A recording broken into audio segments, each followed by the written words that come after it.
কালকের ম্যাচটা আমি তো মানতে পারছি না। কালকের ম্যাচটা কী থেকে কী হয়ে গেল? টিম ইন্ডিয়া কী করে হারলো কী করে? তোমরা আমাকে কমেন্টে সেটা বলো। যেখানে কিন্তু একটা সময় 120-তে 1 উইকেট ছিল।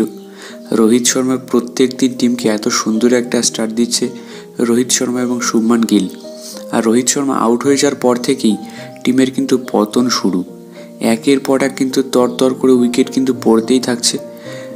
এটা কিন্তু রোজকার ঘটনা হয়ে গেছে, এমন না যে প্রথম ম্যাচেও আমরা তাই দেখেছি, সেকেন্ড ম্যাচেও কিন্তু তাই।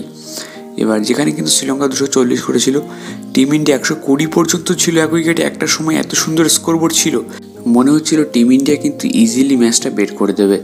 কিন্তু কে জানতো যে রোহিত শর্মা আউট হয়ে যাওয়ার পর প্রত্যেক দিন একই কাহিনী হবে।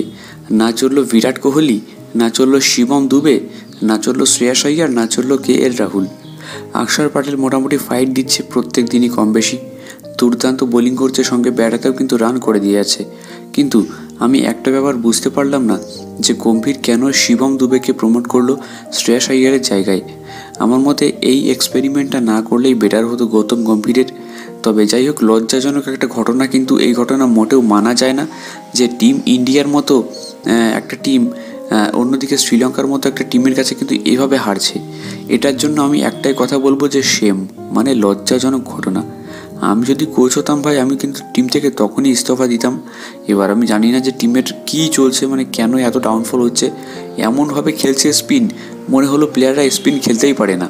আমার কিছু বলার নেই, ম্যাচটা কাল থেকে মনটা খুবই খারাপ। এই ম্যাচটা হার আমি কোনো মতে মানতে পারছি না। তোমরা কমেন্টে জানাও যে তোমাদের কতটা খারাপ লাগছে।